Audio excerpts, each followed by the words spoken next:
Hello बच्चों, तो कैसे हैं आप लोग। आपका बहुत बहुत स्वागत है आपके अपने चैनल अप स्कूल में। आप मेरे पीछे देख पा रहे हैं the rise of nationalism in Europe. ये आपकी 10th क्लास का फर्स्ट चैप्टर है हिस्ट्री का। ठीक है, इससे पहले मैं आपको बता दूं, आप फिलहाल हमें देख रहे हो अप स्कूल के ऊपर।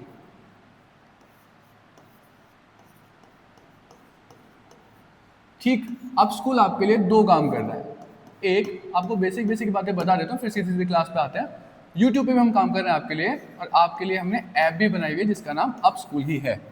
ठीक, आपके लिए दो काम बहुत अच्छे कर रहे हैं। इसके अलावा इसके अंदर अगर आप जाते हो, फिलहाल क्लासेस यूट्यूब पे चल रही हैं। धीरे धीरे जो कंटेंट है आपका ऐप पे स्विच हो जाएगा, और ऐप पे आपको और काफ़ी सारी फालतू की चीज़ें भी मिलने वाली हैं।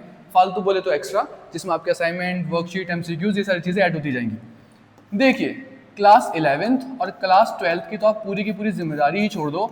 अगर आपके पास ह्यूमैनिटी है, ह्यूमैनिटी में आपके पास अगर हिस्ट्री है, ह्यूमैनिटी में आपके पास अगर ज्योग्राफी है, ह्यूमैनिटी में आपके पास अगर पॉलिटिकल साइंस है, तो ये कंप्लीट सिलेबस आपका होगा, जिसमें से पॉलिटिकल साइंस की क्लासेस ऑलरेडी शुरू भी आपकी ऐप पे हो चुकी हैं। ऐप पे भी और आपके साथ यूट्यूब पे भी शुरू हो चुकी हैं, आप चेकआउट उन्हें कर सकते हैं। इसके अलावा अगर आप 9th में हो और आप 10th में हो, तो जितना भी पार्ट आपका होता है मैथ का, उसकी रेगुलर क्लासेस स्टार्ट हो चुकी हैं।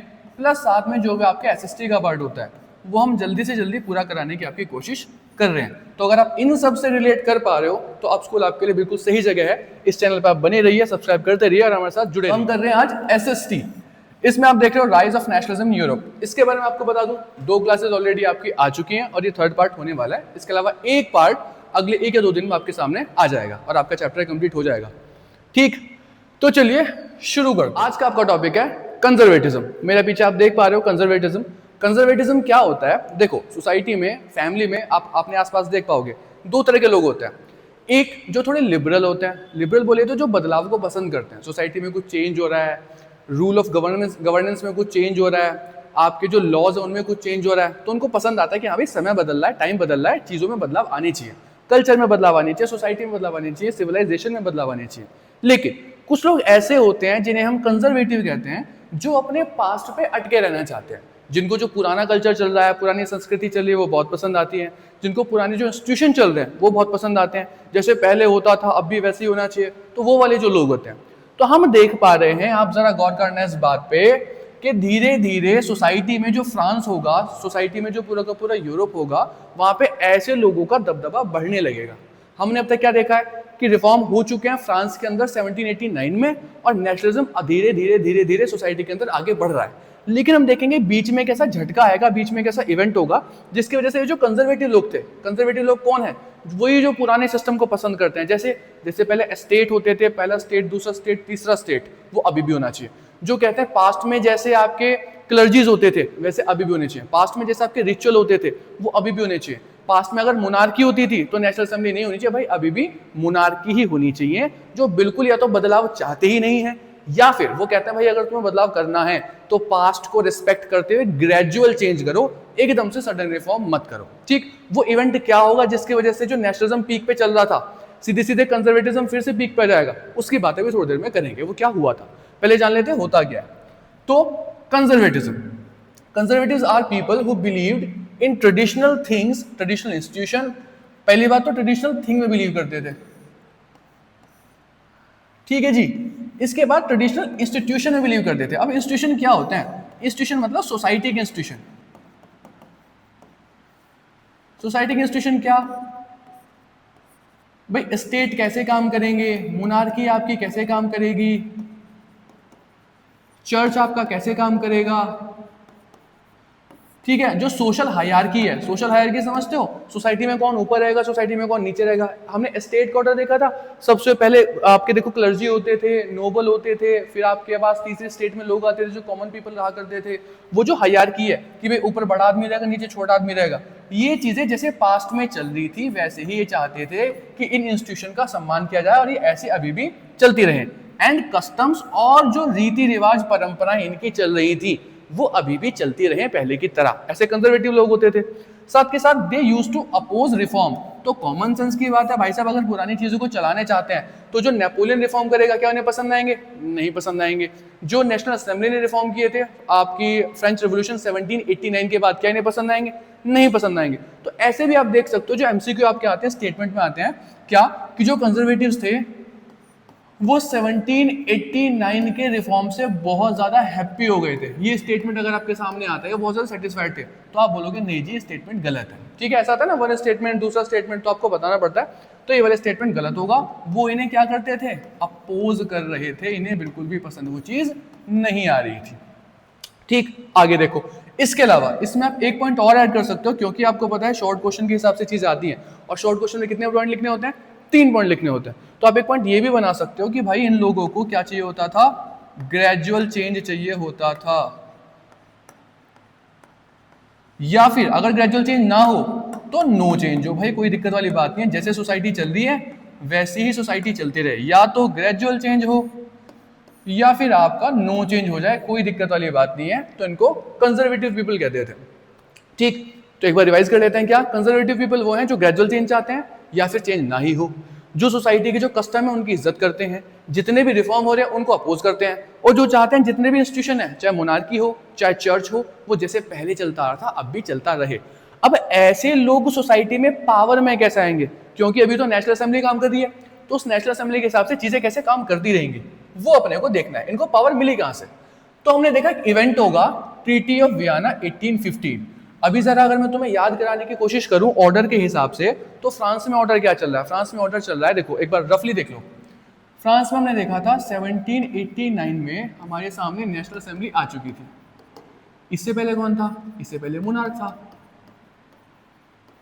ठीक, इसके बाद हमने देखा 1804 में हमने नेपोलियन को देखा था कि उसने अपना सिविल कोड निकाल लिया था। ठीक है जी, अब हम देख रहे हैं अभी भी फ्रांस में नेपोलियन रूल कर रहा है, लेकिन अब चीजें बदलेंगी। क्या बदलेगा, 1815 के अंदर हम देखेंगे कि वॉर होगा।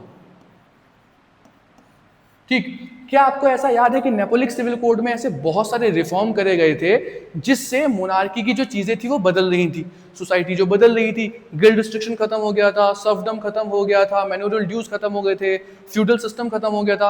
ये सारी बातें हमने ऑलरेडी एक्सप्लेन कर दी है कि चीजें कैसे कैसे होती थी। ऐसे में जो साथ वाले देश थे, यूरोप के बाकी देश, फ्रांस में तो सब हो रहा था, और आपको ये भी पता है when France sneezes rest of Europe catches cold, मतलब अगर फ्रांस में कुछ होगा तो उस चीज को रेप्लिकेट करने की कोशिश की जाएगी पूरे के पूरे यूरोप में। लोग बहुत इंस्पायर होते थे कि फ्रांस में अगर ऐसा हो रहा है तो हमारे देश में भी ऐसा हो सकता है। तो जो आपका नेपोलियन था, कहां गया नेपोलियन, ये रहा नेपोलियन। तो जो नेपोलियन था, नेपोलियन के सामने ऐसी ताकतें खड़ी हो रही थी, यूरोप की ऐसी पावर्स खड़ी हो रही थी जो बाकी के मोनार्क थे वो, यानी कि भाई कोई ऑस्ट्रिया का मोनार्क है, कोई आपका इटली का मोनार्क है, कोई आपका बाकी देश किसके भी मोनार्क लगा लो, यूरोप के जो बाकी के देश थे उनके जो मोनार्क थे, उनको लगता था अगर फ्रांस में मोनार्की खत्म हो गई है तो हमारे देश की जो मोनार्की है ना उसको भी खतरा पैदा हो सकता है, तो नेपोलियन को हटाने की जरूरत है। ठीक, तो क्या करते हैं, 4 देशों के नाम याद रखोगे आप, Britain, Russia, Prussia, Austria. Most important thing है कि कौन से 4 देश थे जो इकट्ठे हो गए थे नेपोलियन को हराने के लिए, जो इकट्ठे हो गए थे फ्रांस को हराने के लिए वाटरलू के वॉर में। तो आप बताओगे ब्रिटेन, रशिया, प्रूशिया, ऑस्ट्रिया। याद कैसे रखोगे, गौर करो, सबके बाद में या आ रहा है। ठीक, तो या वाले 3 देश हैं, रशिया, प्रूशिया, ऑस्ट्रिया, और साथ के साथ ब्रिटेन। ब्रिटेन तो ताकतवर देश है ही, है ना, हम तो जानते हैं इंडिया के साथ क्या हुआ है, तो ब्रिटेन पावरफुल देश है ही।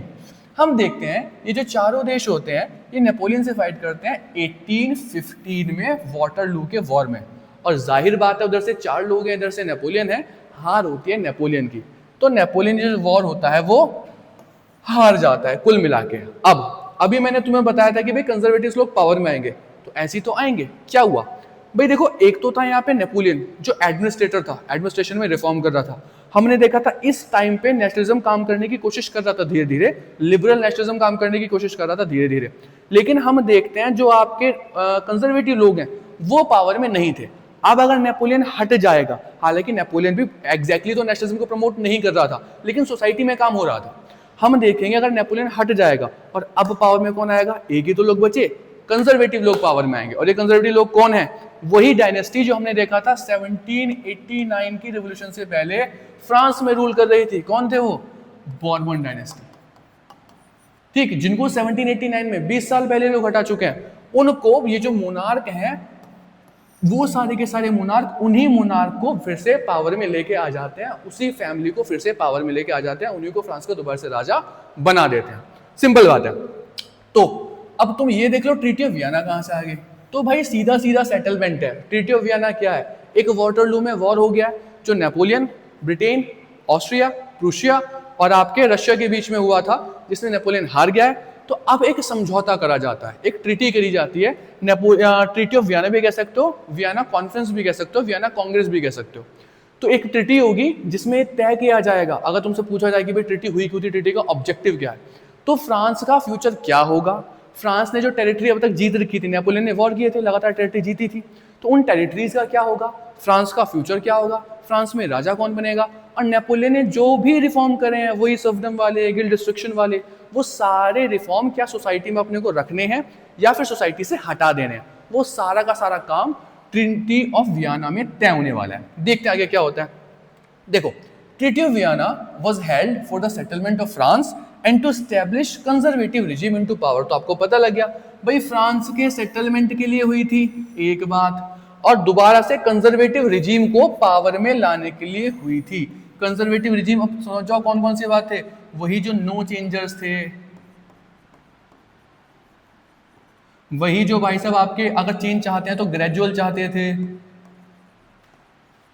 वही लोग जो आपके मोनार्की को पसंद करते हैं, इंस्टीट्यूशन को पसंद करते हैं, चर्च को पसंद करते हैं, सोसाइटी की हायरार्की को पसंद करते हैं, वही सारे के सारे लोग पावर में फिर से आ जाएंगे। अब ये लोग कौन है, the Bourbon dynasty came into the power, वही पुरानी डायनेस्टी आपकी फिर से पावर में आ जाती है, जिसकी बात हमने जस्ट अभी भी करी है 1789 से पहले वाली।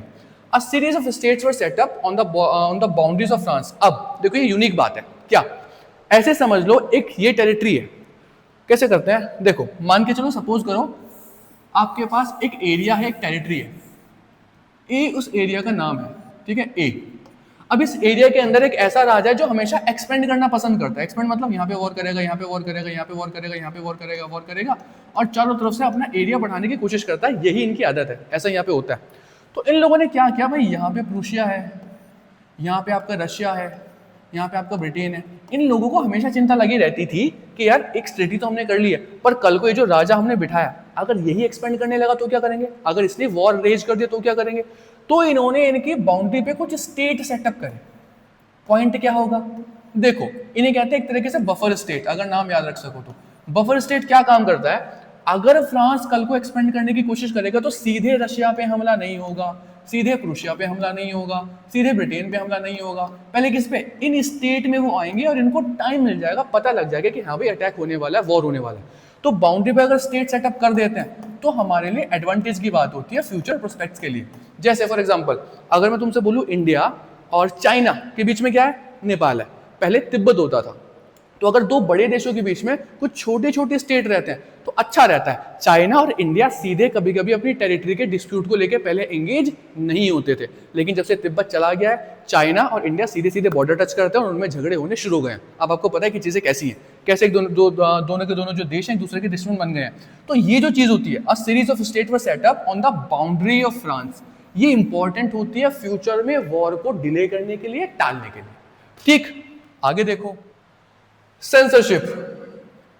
तो अगली बात है आपकी सेंसरशिप। एक बार मोटा मोटा देख लो हमने क्या क्या बात करी भाई। ट्रीटी ऑफ वियना आ गया, नेपोलियन चला गया, एक वॉर में नेपोलियन हार गया था और उन्होंने ट्रीटी ऑफ वियना में बहुत सारे समझौते कर दिए, नेपोलियन के सारे रिफॉर्म अंडू कर दिए, बाउंड्री पे जो स्टेट थे बफर स्टेट उनको सेटअप करा दिया, बॉर्बन डायनेस्टी फिर से पावर में आ गई है और कुल मिला के कंजर्वेटिव रिजीम वहां पे वापस आ गई है। अब मुझे बताओ अगर पावर में, अब देखो ऑर्डर बिल्कुल मत भूलना, वही चीज याद रखनी है, पहले कौन थे, बर्बन डायनेस्टी थी, फिर आपका नेपोलियन आ गया, फिर आपके बीच में फिर से बर्बन डायनेस्टी आ जाएगी यहाँ पे, ठीक है, बीच में एक बार नेशनल असेंबली आई थी।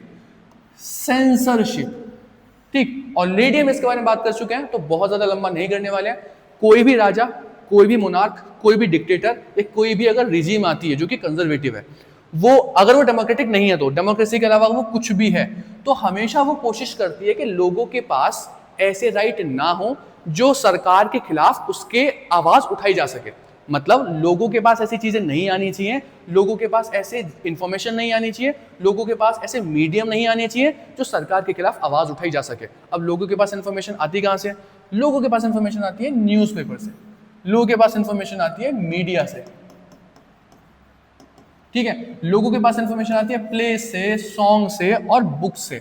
तो जो गवर्नमेंट होती है वो हमेशा कोशिश करती है कि इन चीज़ों को, जो क्रिएटिव आर्ट होती है, भाई सरकार के खिलाफ मान के चलो हमें बहुत गुस्सा है करप्शन के बारे में, ठीक, और एक ऐसी फिल्म बन जाए जिसमें दिखा रखा कि हाँ भाई जो पॉलिटिशियन होते हैं ऐसे करप्शन करते हैं और बाद में पॉलिटिशियन ऐसे लोगों को परेशान करता है, तो लोगों को गुस्सा बढ़ेगा, ठीक है। ऐसे में प्रोटेस्ट होने की संभावना ज़्यादा है, ऐसे में मूवमेंट होने की संभावना ज़्यादा है। तो सरकार हमेशा कोशिश करती है ऐसी इन्फॉर्मेशन लोगों के पास ना जाए, और हर सरकार जो डेमोक्रेटिक नहीं होगी वो सेंसरशिप लेके आती है। इसी चीज को हम सेंसरशिप कहते हैं। क्या? censorship is a method of government to control what is said against the government in newspaper, plays, songs and book। censorship एक ऐसा मेथड है जिसमें सरकार कंट्रोल करती है कि उसके खिलाफ कोई आवाज ही ना उठाए, ना प्लेज में उठाए, ना मीडिया में उठाए, ना न्यूज़पेपर में उठाए, ना फिल्मों में उठाए, ना ड्रामा में उठाए, ना सॉन्ग में उठाए। कोई भी चीज ऐसी ना हो जिससे लोगों का गुस्सा बढ़ता हो। ठीक बात है। अब तुम कह दो भाई सरकार ऐसा करती कैसे है? पहली बात तो हम किसकी बात कर रहे हैं? जो अभी अभी हमने देखा है कंजर्वेटिव रिजीम पावर में आई है।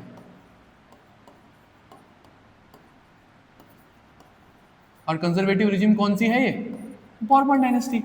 तो जो बॉर्बन डायनेस्टी है वो कोशिश करेगी, भाई बॉर्बन डायनेस्टी तो वैसे भी तुमने देखा होगा चोट खाई हुई है। 1789 में एक रिवोल्यूशन ये देख चुकी है जहां पे लोगों ने हल्ला गुल्ला कर दिया था और इन सरकार को गिरना पड़ा था, इस मोनार्क को गिरना पड़ा था।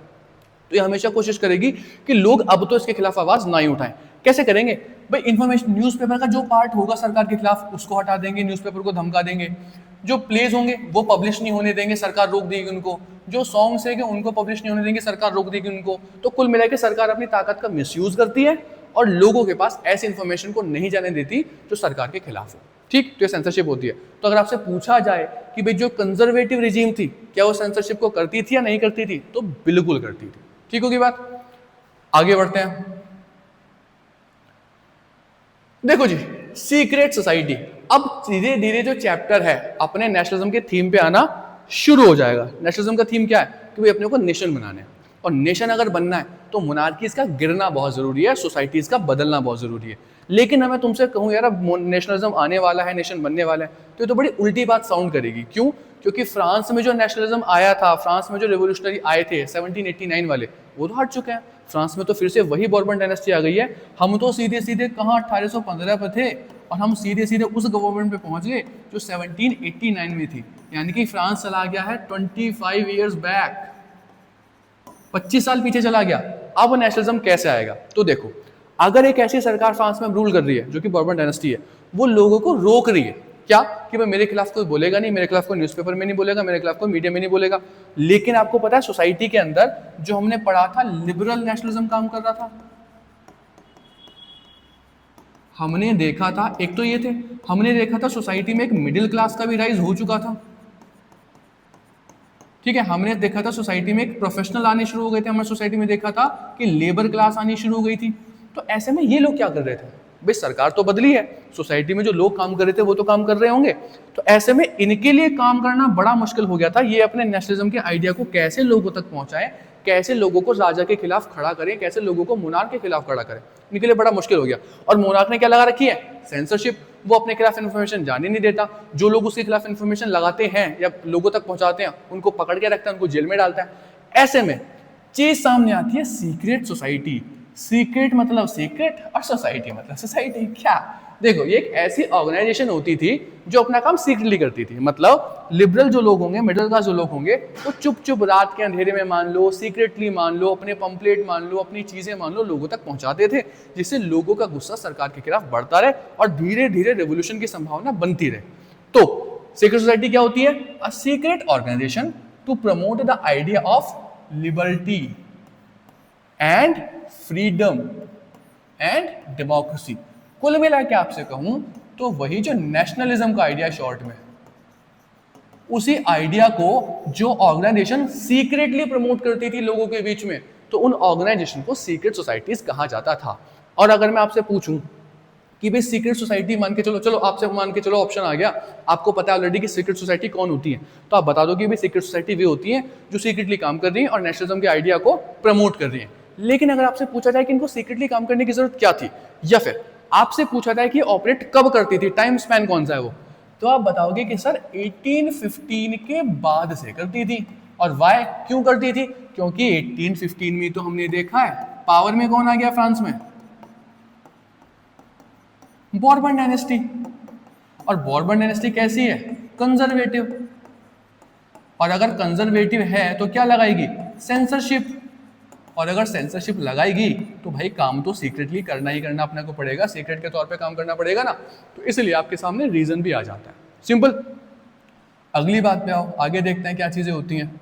तो हमने सीक्रेट सोसाइटीज की बात कर ली, तो सीधे सीधे हम कुछ रेवोल्यूशनरी की बात करते हैं, और अब बिल्कुल आप पीक पे आ चुके हो कि फ्रांस में धीरे धीरे रेवोल्यूशनरी अपना काम दिखाना शुरू कर देंगे।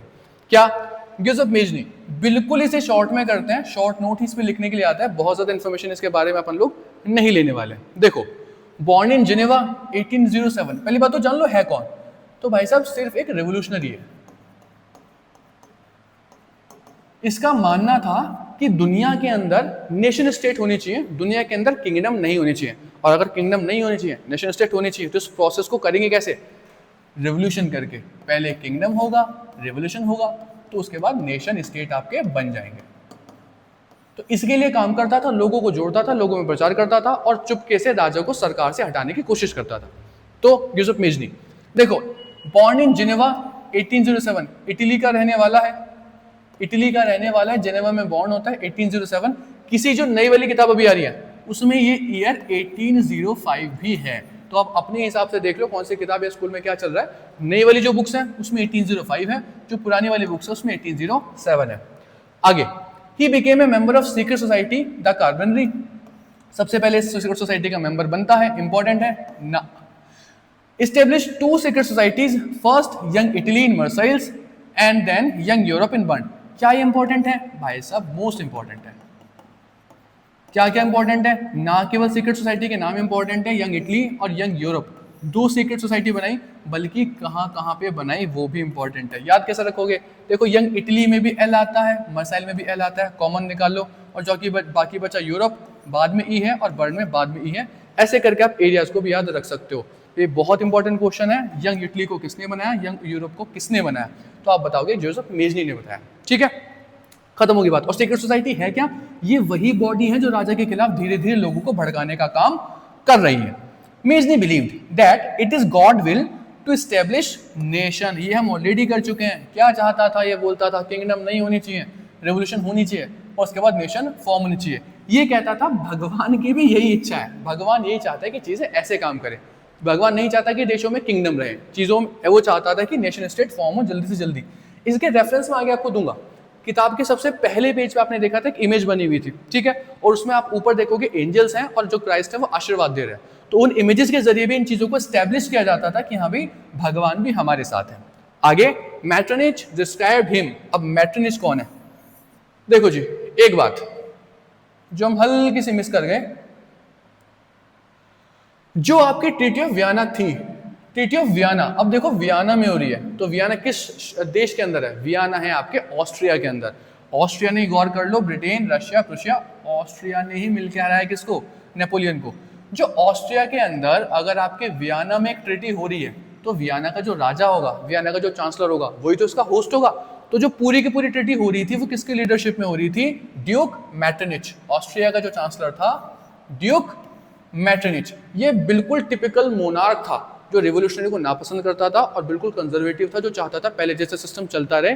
तो अब क्या बताओ, ये जो आदमी है जोसेफ मेजनी को पसंद करता होगा, नहीं पसंद करता होगा, अरे बिल्कुल नहीं करेगा भाई, मोनार्क है वो, कंजर्वेटिव है वो, रिवोल्यूशनरी को पसंद कैसे करेगा। तो जो मैटरनिच है, मैटरनिच ने बोला था कि भाई साहब जो जोसेफ मेजनी है is the most dangerous enemy of our social order. Social order कौन सा, वही इंस्टीट्यूशन, वही मोनार्की, वही आपका चर्च, वही आपके सोशल कस्टम्स, वही आपका कल्चरल पास्ट, तो वो बिल्कुल बदलाव नहीं चाहता था।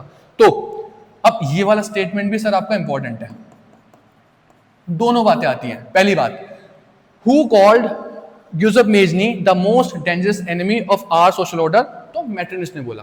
ऐसी बह सकता है मैटरनिच ने किसको सबसे खतरनाक दुश्मन बोला था इनके सोशल ऑर्डर का, तो जोसेफ मेजनी को बोला था। ठीक है, दोनों तरीके से क्वेश्चन आता है। जोसेफ मेजनी 1805 में पैदा होता है, दो सीक्रेट सोसाइटीज बनाता है, कहता था कि गॉड की विल है कि नेशन स्टेट बने, और साथ के साथ इतना खतरनाक आदमी था कि मैटरनिच ने बोला था भाई हमारे सोशल ऑर्डर का सबसे बड़ा दुश्मन तो जोसेफ मेजनी है, अगर ये खत्म हो जाएगा तो हमारा सोशल ऑर्डर जैसा चल रहा है, कंजर्वेटिव रेजिम जैसी चल रही है वैसी चलती रहेंगी, कोई दिक्कत वाली बात नहीं होगी।